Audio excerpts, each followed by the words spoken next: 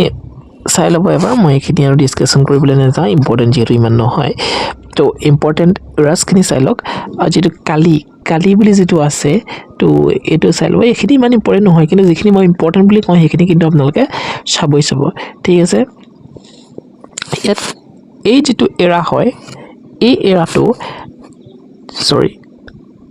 এৰাটো তো আৰম্ভ 3102 পৰা 3101 লৈকে অৰ্থাৎ began 20 years after the end of Mahabharata war তাৰমানে মহাভাৰতৰ যুদ্ধৰ অন্ত পৰাৰ 20 বছৰৰ পাছত এই এৰাটো আৰম্ভ হৈছিল নেক্সট আছে চপ্টাৰ সি লৌকিকা তো এটো দিয়া আছে কেতিয়া আৰম্ভ হৈছে started after the expiry of the 25th কালি এৰা তাৰমানে কালি এৰাৰ উকলি যোৱাৰ পাছতে দেন বিক্ৰম আছে তো এইখিনি পাতিয়ক তো এটা সক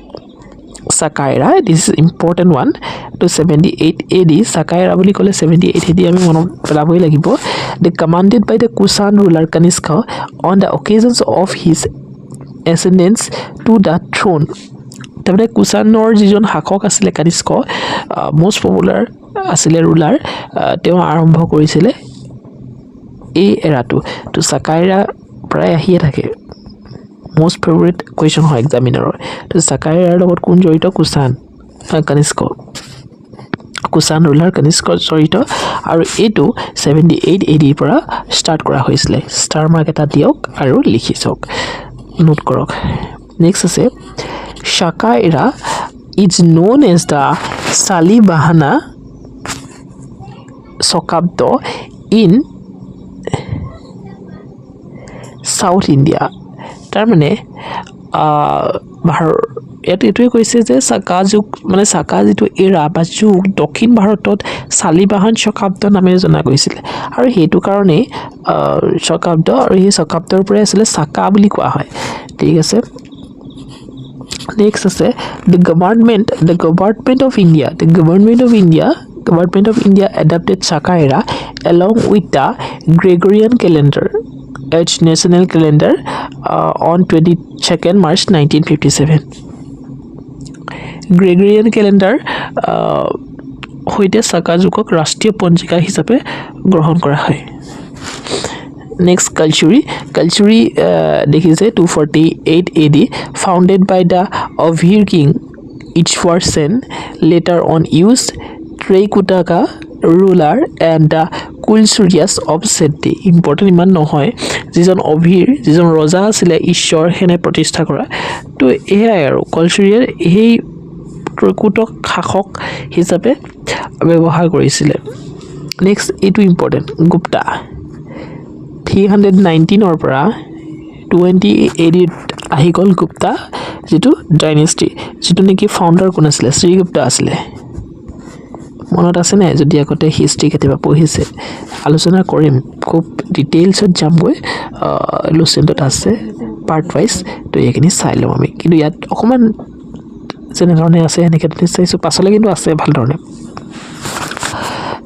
to Gupta founded by the Gupta ruler Chandragupta I on the occasion of his ascendance to the throne তাৰমানে to Gupta বংশৰ যিজন ৰজা আছিল চন্দ্ৰগুপ্ত প্ৰথম তেওঁৰ সিংহাসনত আৰোহণ উপলক্ষে প্ৰতিষ্ঠা কৰা হৈছিল ঠিক আছে After the fall of the Guptas, the Maitrakas of Pallavi used this era with a new name Pallavi Sambhata The beginning of Gupta era was fixed by J.F. Fleet in 1887. তাৰমানে বুজি পাইছে গুপ্ত সকলৰ যেটা পতন হৈছিল তেটা বল্লভীৰ মৈত্ৰীক সকলে কি কৰিছিল এই যুগটো বল্লভী সংবতা নামে তেওঁলোকে নাম দি বানি আগুৱাই লৈ গৈছিল Next, Harsha to 606 AD, founded by the Harshavardhana of Konauj. এবোৰটো গম পাবই সকলে অকমান ইংৰাজী চালিও এখিনি ধৰিব পাৰিব Hijri, founded by the Umar, the second caliphate of the Khilafat Empire, to commemorate the Hijrat from Mecca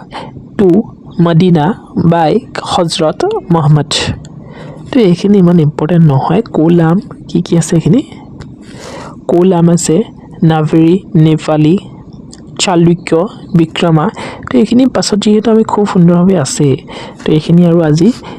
ইনি পঢ়ি সময় নষ্ট আমি নকৰোঁ হয়নে তো এইখিনি চাই লওক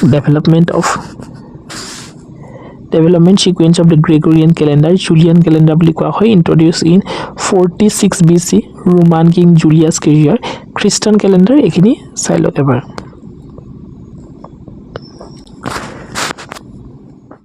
তো ইয়াত মন কৰক তো এইখিনি Gregorian calendar is modified from the Christian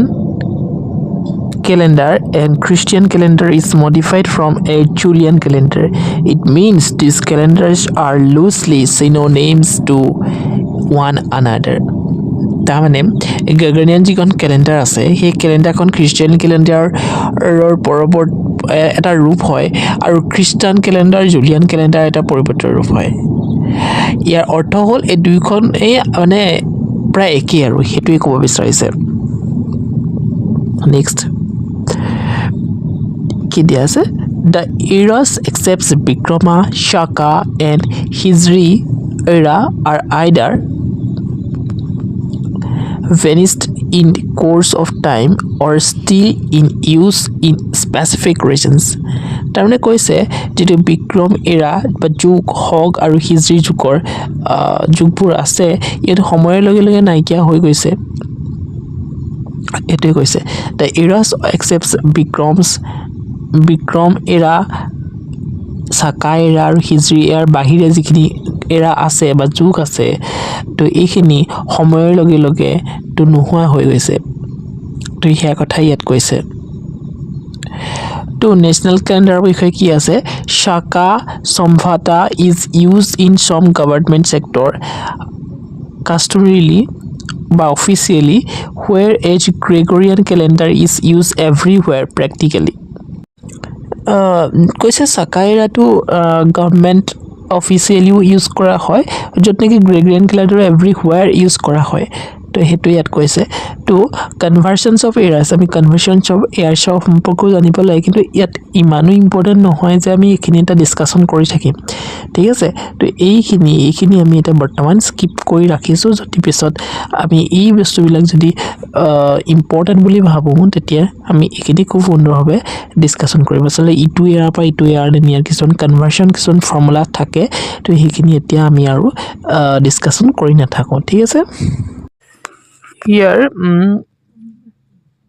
history is generally divided into two periods. To দুটা period ভাগ কৰা হয় history to prehistoric period and historic period. দুই প্ৰকাৰৰ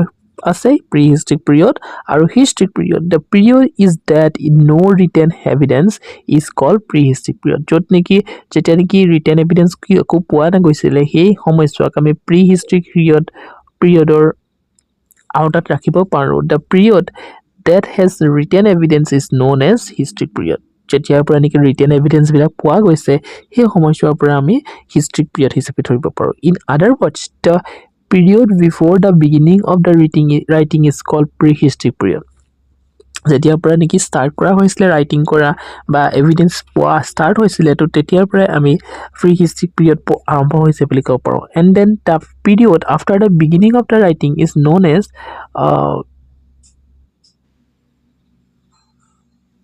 the history period হে একেখিনি কথাই কৈছে যেটা বিগিনিং হৈছিলে ৰাইটিং কৰিব প্ৰথমতে ৰাইটিং খিনি নাজানিছিলে যেটো মানুহখিনিয়ে হে নজনা সময়ছোৱাত যেতিয়া ৰাইটিংটো নাছিলেই বা এভিডেন্স একো পোৱাই নাযায় সেইখিনি আমি প্ৰিহিষ্ট্ৰিক পিৰিয়ড বুলি কওঁ আৰু হিষ্ট্ৰিক পিৰিয়ড যেতিয়াৰ পৰা ৰাইটিং কৰিবলৈ ল'লে তেতিয়াৰ পৰা প্ৰিহিষ্ট্ৰিক পিৰিয়ড বুলি কওঁ ঠিক আছে next the time period of prehistoric period is accepted as 3 lakhs BC to 600 BC and the time period of historic period is 600 BC to till date. Now, tripartite divisions. So that কি আছে মানে ত্ৰিপাক্ষিক যিটো divisions বা বিভাগ হেতু বিষয়ে আমি পঢ়িবলৈ যাব লাগিব। তো তাত কৈছে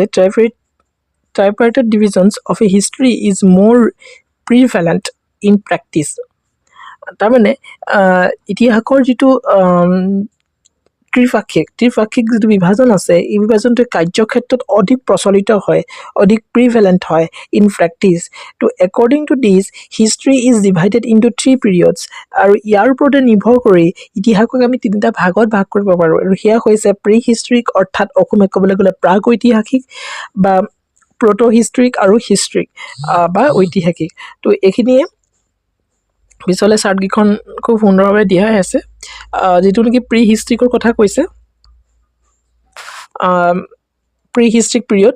আৰু প্ৰটো হিষ্ট্ৰিক পিৰিয়ড যেটো প্ৰি হিষ্ট্ৰিক পিৰিয়ড তো এটো 30 lakhs BC ৰ পৰা 2500 BC লৈকে আছে মই কৈছো BC বুলি ক'লে কমি আহে ঠিক আছে তো ইয়াত কৈছে this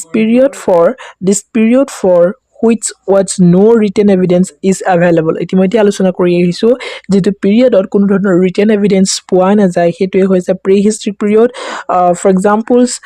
যেটো stone age হয় lithic age period হেতুৱে হৈছে prehistoric periodৰ এটা উদাহৰণ this next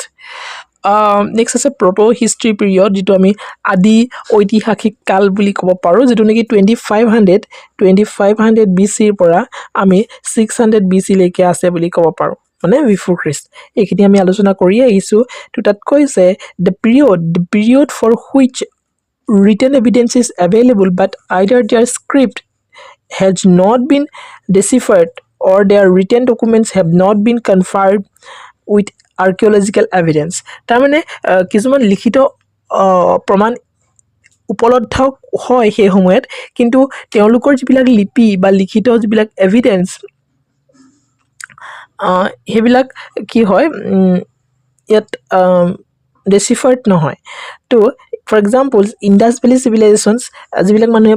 ধৰিব নোৱাৰে বা পঢ়িব নোৱাৰে বা তাৰ ওপৰত তেওঁলোকে কোনো ধৰণৰ তথ্য সঠিকভাৱে গোটাব নোৱাৰে ফৰ এক্সাম্পল ইন্ডাছ ভেলী চিভিলাইজেশনৰ কথা আমি ক'ব পাৰো ভেদিক কালচাৰৰ কথা ক'ব পাৰো in the case or Indus Valley civilizations we have not yet been able to decipher their script I mean hey script bilak আপোনালোকে চাব পাৰে যিবিলাক নেকি পিক্টোগ্ৰাফিক বুলি কোৱা হয় তো হেখিনি আমি পঢ়িবৰো নোৱাৰো and in the case of Vedic culture we have not sufficient archaeological evidence to confirm written evidence of that period to hey একেখিনি কথা ইয়াতো কোৱা হৈছে তেওঁলোকৰ যিবিলাক এভিডেন্স লিখিত ৰিটেন এভিডেন্স বিলাক আমি নো ডাউট আমি পাওঁ কিন্তু হেখিনি যথেষ্ট নহয় তেওঁলোকৰ সেই সময়ৰ বিষয়ে জনাবলৈ কাৰণ হেখিনি কেনেকে ধৰণে লিখিছিলে বা কি ভাষাৰ আছিলে উই ডোন্ট নো হয়নে তো এই লিপিবিলাকৰ ব্যাখ্যা চলতে পোৱা নাযায় তো ইয়াত হেতুৱে ক'ব বিচাৰিছে নেক্সট আছে ঐতিহাসিক যুগ বা হিষ্ট্ৰিক পিৰিয়ড দিছ 1600 BC পৰা বৰ্তমানৰ ডেটলৈকে যেটো কোৱা হয় হিষ্ট্ৰিক পিৰিয়ড বুলি কোৱা হয় বা ঐতিহাসিক কাল বুলি কোৱা হয় বা যুগ বুলি কোৱা হয় this period for which written evidences is available যতনেকি লিখিত যিবিলাক এভিডেন্স পোৱা যায় মহাজন পদৰ পৰা পোৱা যায় পিৰিয়ডটো টিল ডেট এতিয়ালৈকে পোৱা যায় তো হেতুৱে আৰু নেক্সট আছে ক্ৰোনোলজি এতিয়া আমি ক্ৰোনোলজি বুলিলেনো কি বুজো এটা মোস্ট ইম্পৰ্টেন্ট হিষ্ট্ৰি লগত ৰিলেটেড এটা ওয়াৰ্ড হৈছে ক্ৰোনোলজি যাৰ অসমীয়া শব্দটো আই থিংক ক্ৰমানুক্ৰম নহয় কালক্ৰম এনেকুৱা ধৰণে হ'ব তো German হিষ্টৰিয়ানছ ক্ৰিস্টোফাছ Silurius was the first historian who gave each tripartite divisions of history তো তেওঁই আছিল জাৰ্মান ইতিহাসবিদ যিগৰাকী নেকি ক্ৰিস্টোফ সিলাৰিয়াছ তো তেওঁই প্ৰথমজন ইতিহাসবিদ আছিল যিয়ে নেকি আমাক ইতিহাসৰ যেটো ত্ৰিপাক্ষিক ডিভিজন বা ট্ৰিপাৰ্টেড ডিভিজনৰ বিষয়ে আমাক কৈছিল হি ডিভাইডেড হিষ্ট্ৰি ইনটু 3 পিৰিয়ডছ হি হিষ্ট্ৰি তিনটা ডিভাইড কৰিছিল ভাগত তো হেগিটা আছিল ancient history most important history আমি তিনটা ভাগত ভাগ কৰিয়ে আমি ডিসকাশন কৰো লাগিলে হে আসাম হিষ্ট্ৰি নহওক লাগিলে হে ইণ্ডিয়ান হিষ্ট্ৰি নহওক তো হেয়া হৈছে ancient history, medieval history and modern history. After him, the tripartite divisions became standard for history writing or reading. আৰু তেওঁৰ পাছতে এই যে ত্ৰিপাক্ষিক ডিভিজন আছিল বা বিভাজন আছিল ইতিহাস লিখা বা পঢ়াৰ বাবে হৈ পৰিলে For convenience, of the study, Indian history is divided into 3 periods. To অধ্যয়নৰ সকলোৰে সুবিধাৰ বাবে আসলতে ভাৰতীয় ইতিহাসক আসলতে এই তিনিটা ভাগত ভাগ কৰা হৈছিল। সেইকেইটা হৈছে ancient history, modern history, medieval history. তো এই তিনিটা ভাগেই ইম্পৰ্টেণ্ট। তো যেতিয়া এনচিয়েন্ট হিষ্ট্ৰীনো কেতিয়াৰ পৰা ষ্টাৰ্ট হৈছিলে সেইটোতো আমাক লাগি যাব পাৰে। তো এনচিয়েন্ট হিষ্ট্ৰীটো ষ্টাৰ্ট হৈছিলে the beginning of the 647 AD। তো AD আমি ফুল মিনিংটো কৈছিলোঁ এনডমিনি। তো 647 AD পৰা এনচিয়েন্ট হিষ্ট্ৰীটো ষ্টাৰ্ট হৈছিলে। That is from lithic stone age period of the death of the হৰ্ষৰ যেতিয়া ডেথ হৈছিলে তেতিয়াৰ পৰা ষ্টাৰ্ট হৈছিলে বুলি ধৰা হয়। এণ্ড দেন মেডিয়েভেল হিষ্ট্ৰী কেতিয়াৰ পৰা ষ্টাৰ্ট হৈছিলে 647 to 1757. So that is from the death of the Horshaw to the battle of the Palasi. To Palasi battle leke ei jikhini homoy death of the Horshaw pora ei homoysoke ami medieval history outa rakhibo paro. And then modern history Palasi battle or pasor pora 1757 Palasi battle hoisile tar pasor pora 1857 ot Chipoy meeting hoisile. Etu মনত ৰাখি থব মই এই কাৰণে কলো 1757 আৰু 1857 মনত ৰাখিবলে সহজ হ'ব। এটা পি ফৰ পলাচি, এটা হ'ব চিপয় মেথড এছ। ঠিক আছে, তো এই কাৰণে মই এইটো কৈ থৈছোঁ, মনত ৰাখি থব। তো এই পলাচি বেটেলৰ পাছৰ পৰা 1990 লৈকে that is from the battle of the Plassey to globalisations. তো এইখিনি মডাৰ্ণ ইণ্ডিয়াত আমি ৰাখিব পাৰোঁ। এণ্ড দেন পষ্ট মডাৰ্ণৰ আমি 1991 পৰা এতিয়া বৰ্তমানৰ যিখিনি সময় সেই সময়খিনি ৰাখিব পাৰোঁ। That is from the globalisation to till date. তো এতিয়াৰ যিখিনি সময় এই সময়ছোৱালৈকে আমি ধৰিব পাৰোঁ। এণ্ড নেক্সট আছে এনচিয়েন্ট ইণ্ডিয়া। এইখিনি ইমানৰো জানিবলগীয়া নাই, য'ত নেকি prehistoric period to 30 lakhs BCৰ পৰা 600 BC এইখিনিতো আমি আলোচনা কৰিলোৱেই। ইণ্ডাছ ভেলী চিভিলাইজেশ্যনটো প্ৰায় অহা দেখা যায়, গতিকে মই এইটো অকণমান দেখাই দিবলৈ বিচাৰিম। D1 Indus valley civilisation 2500 BC পৰা 1750 BC। এইটো আহিবও পাৰে যে ইণ্ডাছ ভেলী চিভিলাইজেশ্যন কিমানৰ পৰা কিমানলৈকে বিস্তৃত, 2500 BC পৰা বিফৰ খ্ৰীষ্টৰ পৰা 1750 BC লৈকে, বিফৰ খ্ৰীষ্টলৈকে। তো সেইটো ইম্পৰ্টেণ্ট হৈ পৰে। নেক্সট ইম্পৰ্টেণ্টটো আমি দি দিওঁ, এইটো ইম্পৰ্টেণ্ট হৈ পৰে। ঠিক আছে, this one important. And then Vedic culture to important হৈ পৰে 1500 ৰ পৰা 600 লৈকে BC লৈকে Vedic culture পৰে। মহাজন for a period 600 ৰ পৰা 322 BC, Maurya period 322 পৰা 185 BC, and then post Maurya period pre-Gupta period 185 BC পৰা 319 AD Anodobani আহি গ'ল, and then Gupta period 319 AD পৰা 550 AD, post Gupta period বা Vardhana dynasty to 550 পৰা 647 AD। এইখিনিতো ডিটেইলছত আমি পঢ়িবলৈ গৈ আছোঁ, গতিকে ইমানখিনি আৰু এতিয়া ডিছকাশ্যন কৰি থকাৰ প্ৰয়োজন নাই। এতিয়া এইটো যিটো নোটছটো আছে এইটো কি দিছে, on the basis of the tools prehistoric period is divided into 3 sub periods, lithic বা stone period, copper period and iron period. যিটো সঁজুলিৰ ভিত্তিত বা টুলছৰ ভিত্তিত প্ৰাক ঐতিহাসিক যুগক আমি তিনিটা ছাব কি ক'ব লাগিব, ছাব পিৰিয়ডছ উপ পিৰিয়ডছ বা ক্লাছত আমি ভাগ কৰিব পাৰোঁ। তো এইকেইটা এটা ষ্টোন এজ, এটা তাম বা কোপাৰ এজ, আৰু এটা হৈছে আইৰণ বা লোহাৰ যুগ। তো এইটো কওঁতে আমি এটা লিখি দিব পাৰোঁ, এটা কোড, এইটো হৈছে CBI। প্ৰায় আহে মানুহে ইউজ কৰা প্ৰথম মেটেলটোৰ নাম কি, তো এই ৱৰ্ডটোৰ পৰাই আমি মনত ৰাখিব পাৰোঁ। ফাৰ্ষ্ট মানুহে ইউজ কৰিছিলে C for copper, B for bronze, and I for iron. Iron মানুহে তৃতীয়ত ইউজ কৰিছিলে। ইম্পৰ্টেণ্ট হৈ পৰে, CBIটোতো মনত ৰখাটো যথেষ্ট সহজ। তো মিডিয়েভেল পিৰিয়ড 647 পৰা 1757, তো early medieval period sultanate period and Mughal period. Mughal পিৰিয়ডটো 1526 পৰা ষ্টাৰ্ট কৰা হৈছে। And then modern period 1757 to 1990। তো first phase the phase mercantile monopoly of the trade of the direct appropriations of revenue. এইখিনিয়ে আৰু বিশেষ নাই। And this one modern period 1757 to 1990, to stages of British colonization, second phase, third phase। এইখিনি ইমান discussion কৰিবলগীয়া নাথাকেগে। তো the industrial phase and the financial phase 1813 to 1858 period of the laissez-faire, that is free trade, and 1860 to 1947 finance imperialism period of British capital investments in India। তো এইখিনিয়ে British policy towards native states, এইখিনি not so important. National movement এইকেইটা অকণমান মনত ৰাখি থ'ব পাৰে তো এইখিনি আৰু তো সিমানলৈকে আমি ডিছকাশ্যন কৰিলোঁ তো এনচিয়েণ্ট হিষ্ট্ৰীৰ পৰা আছে দেখিছে তো সেইডোখৰৰ পৰা আমি পৰৱৰ্তী ভিডিঅ'টো আলোচনা কৰিম তো লুচেণ্টৰ আমি এনেকৈ ধৰণে অসমীয়া সংস্কৰণটো আপোনালোকক দি দিবলৈ চেষ্টা কৰিম আমাৰ আছে PDF আছে কিন্তু PDF দি দিলে ডেফিনেটলি আপোনালোকে থাকি যাব বস্তুখিনি কাৰণ PDF নোটছবিলাক মই জানো এক্সপিৰিয়েঞ্চসকলে গোটাইহে পঢ়ি পেলাই কিন্তু সময়টো নহয়গৈ গতিকে আমি ৰেগুলাৰলি ভিডিঅ'সমূহ দি থাকিম যদি আপোনালোকে আমাক সহযোগিতা আগবঢ়ায় যদি চিজটো ভাল পাইছে কমেণ্ট এটা কৰিব ডেফিনেটলি তেতিয়া আমি সকলোবিলাক অতি সোনকালে শেষ কৰি দিম তো thank you so' much see in the next video' bye by